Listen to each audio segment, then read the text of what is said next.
Suzuki এভিনেক্স। তো এই স্কুটিটা কী হয়েছে, চাকাটা জাম হচ্ছে, চাকাটা ঘোরাইলে চাকাটা জাম হচ্ছে আর ব্রেক একদমই ধরছে না। তো আমার কাছে নিয়ে এসছে, তো এটা কী প্রবলেম হয়েছে দেখুন, আমি যখন ডিসটা ক্যালিপারের নাটটা খুলে দিচ্ছি দুটোকেই, তখন একদম চাকা ফ্রি হয়ে যাচ্ছে। আমি দেখাইছি আপনাদেরকে নাটটা খুলে, এই দেখুন আমি ক্যালিপারের নাট দুটো খুলে দিচ্ছি, দেখবেন চাকাটা একদম ফ্রি হয়ে যাচ্ছে, একদম ফ্রি চাকা। আর যখনই নাট টাইট করবো তখনই জাম হয়ে যাচ্ছে। তো এটা প্রবলেমটা কী হয়েছে সেটা আজ দেখাবো আমি ভিডিওর মাধ্যমে আপনাদেরকে, যাতে আপনাদেরও সমস্যা না হয়। ব্রেক শুটাও নতুন লাগিয়েছি আমি, তারপরেও ওরকম সেম প্রবলেম।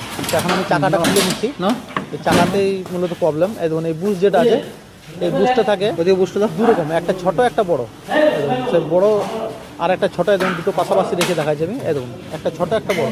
ছোট বুশটা কোন হবে, যেদিকে ডিস আছে সেই দিকে, আর বড় বুশটা হবে তার উল্টো দিকে, মানে রাইট সাইডে হবে বড়, লেফট সাইডে হবে ছোট।